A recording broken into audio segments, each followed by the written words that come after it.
हम लोग जानेंगे एक भक्त जिनका नाम था सदन और वो थे कसाई।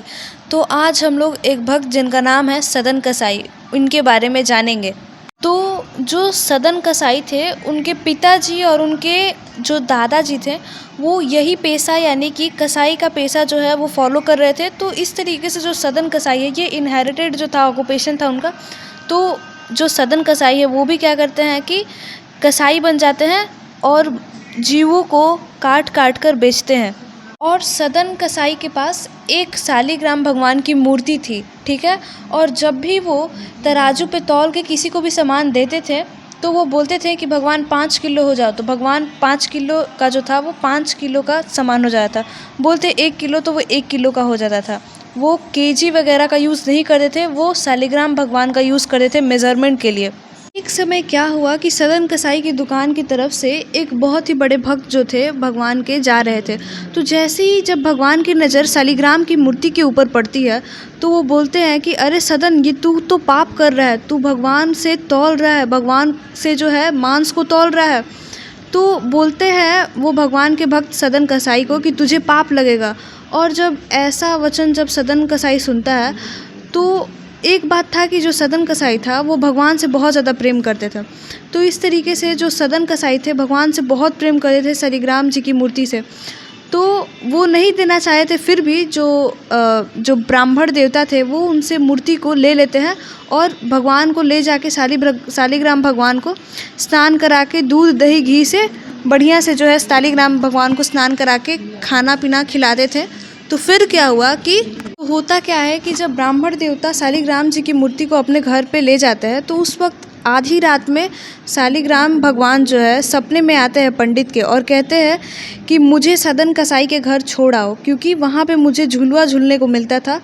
जैसे कि जब उनको ऐसे जब जो नापा या फिर जोखा जाता था तराजू में, तो तोलने से क्या चीज़ होता था कि ऊपर नीचे होता था। तो वो बोल रहे थे शालिग्राम भगवान की मुझे झुलवा झूलने को मिलता था सदन कसाई के यहाँ और यहाँ पे मुझे बैठा दिए हो।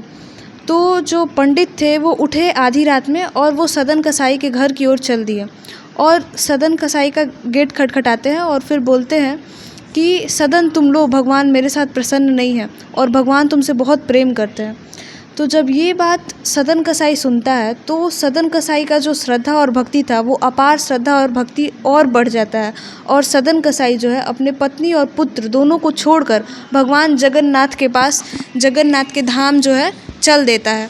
तो जगन्नाथ भगवान की यात्रा जो है सदन कसाई शुरू कर देता है और रास्ते में चलते चलते चलते चलते थोड़ी ही दूर पे जो है एक गांव आता है और गांव में जो है वो कुछ लोगों से भिक्षा जो है मांगता है और भिक्षा मांगने के बाद जो भी प्राप्त होता है वो उसी गांव के एक कुटिया था, कुटिया के आगे जो है थोड़ा एक पेड़ था, पेड़ के नीचे छांव में बैठ जाता है और भोजन ग्रहण करने के बाद आराम करता है सदन।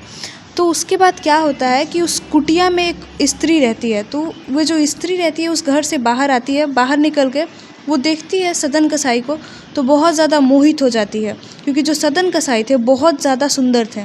तो फिर क्या चीज़ होता है कि जब वो मोहित हो जाती है तो वो सदन कसाई के पास जाती है और कहती है कि क्या तुम मेरे पति बनोगे।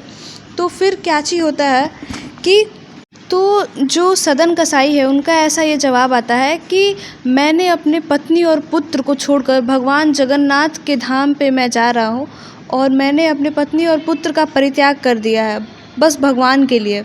तो इस तरीके से जो स्त्री रहती है वो ये सारी बातें सुनती है और फिर सदन कसाई कहते हैं कि देखो तुम्हारे घर में यानी तुम्हारे कुटिया में जो है तुम्हारा पति है और तुम अपने पति के होते हुए किसी पर पुरुष के ऊपर नज़र रखोगी, ये पाप है। तो इसके बाद क्या चीज़ होता है कि उस स्त्री को लगता है कि ये मेरे पति से भयभीत हो रहे हैं।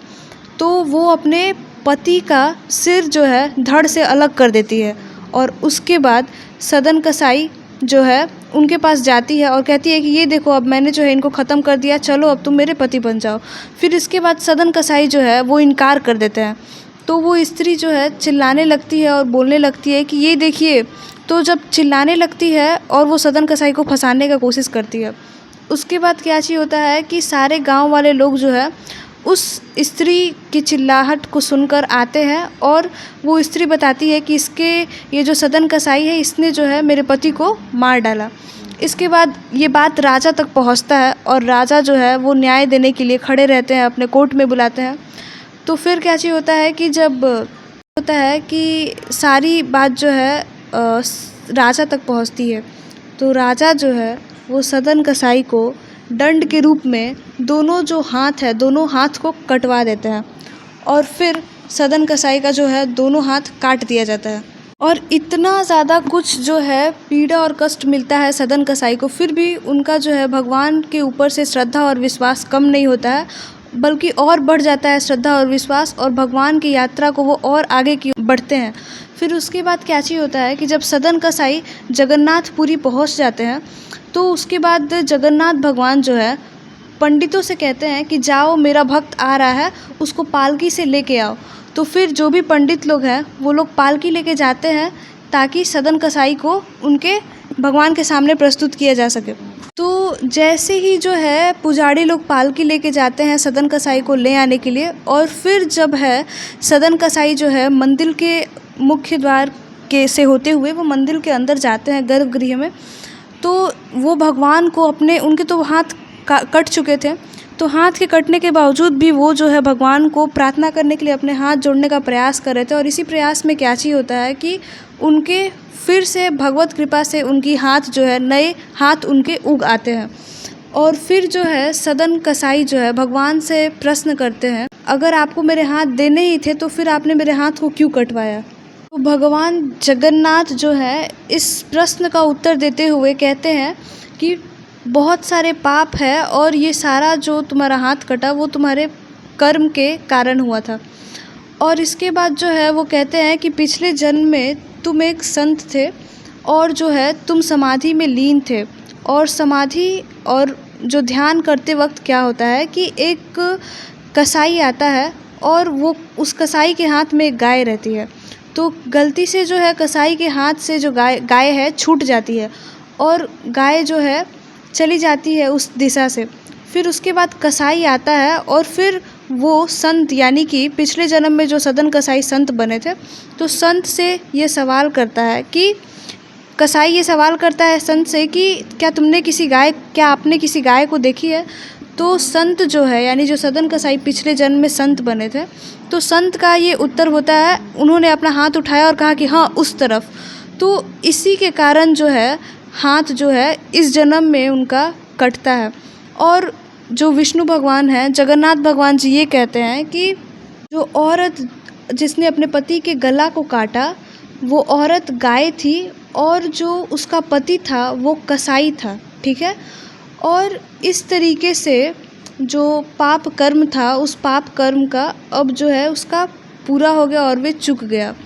कहने का अर्थ ये है कि इस प्रकार जो कसाई है गाय को पिछले जन्म में काटता है, उसी प्रकार जो गाय यानी जो इस जन्म में जो स्त्री थी अपने पति यानी कसाई को काट देती है गला। इस तरीके से जो पाप कर्म है वो चुकता हो जाता है। और संत होने के नाते पिछले जन्म में उन्होंने सत्य बोलने के कारण जो है वो बता देते हैं कि गाय इस दिशा में जा रही है, तो सदन कसाई को इसलिए हाथ जो है वो काटा जाता है। ये भगवान जगन्नाथ ने उत्तर दिया बहुत ही अच्छे से।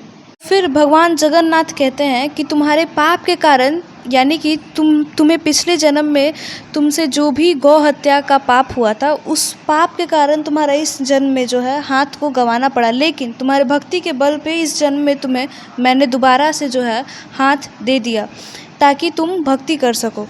और इस तरीके से हमें पता चलता है कि कर्म जो है, कर्म का कितना बड़ा महत्वपूर्ण भूमिका है हमारे जीवन में। और एक चौपाई है रामायण में, ऐसा लिखा है कि काहू न को सुख दुख कर दाता, निज कृत कर्म भोग सब भ्राता। कोई भी अगर दुख है आपके जीवन में तो उसका जिम्मेवार कोई बाहरी इंसान नहीं है बल्कि आप खुद हैं। या तो आपने पिछले जन्म में कुछ गलती किया था उसका पाप अभी भोग रहे हैं, या फिर आपने कुछ इसी जन्म में पाप किया है और उसका फल अभी आप भोग रहे हैं। इसलिए पाप से मुक्त होने के लिए आप लोग हमेशा भगवान का नाम जप करिए। जय श्रीमन नारायण, जय श्री कृष्णा, राधे राधे, श्री कुंज बिहारी, श्री हरिदास।